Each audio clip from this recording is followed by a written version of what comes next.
आइए चलते हैं हम अपने नेक्स्ट क्वेश्चन 5.14 की तरफ। What are artificial satellites. हमने आर्टिफिशियल सैटेलाइट को डिटेल में पढ़ा, जिसमें हमने देखा कि the satellite which are man made, जो भी ह्यूमन मेड सैटेलाइट्स हैं हम उनको आर्टिफिशियल सैटेलाइट करेंगे।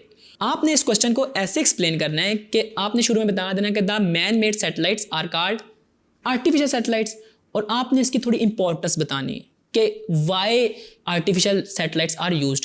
तो इसका आपको मैंने रीजंस भी बताए थे कि ये कम्युनिकेशन पर्पस के लिए यूज़ होता है, वेदर फोरकास्टिंग के लिए, स्टॉर्म ट्रैकिंग के लिए और डिफरेंट चीज़ों के लिए हमारे पास आर्टिफिशियल सैटेलाइट्स यूज़ हो रही होती हैं। और आर्टिफिशियल सैटेलाइट्स डिफरेंट स्पीड से अराउंड द अर्थ रिवॉल्व कर रही होती हैं, और इनकी जो स्पीड होती है वो इनके ऑर्बिट पे डिपेंड कर रही होती है। फॉर एग्जांपल जिस तरह मैंने आपको ISS का बताया, इंटरनेशनल स्पेस स्टेशन, कि वो 90 मिनट में पूरी अर्थ का चक्कर ले लेता है, तो इट मीन्स कि वो 16 रोटेशन एक दिन में कंप्लीट करता है। तो यही आर्टिफिशियल सैटेलाइट का आपने एक्सप्लेन करना है कि द मैन मेड सैटेलाइट, और आपने उसकी इंपॉर्टेंस बताते हुए इस क्वेश्चन को कंप्लीट करना है।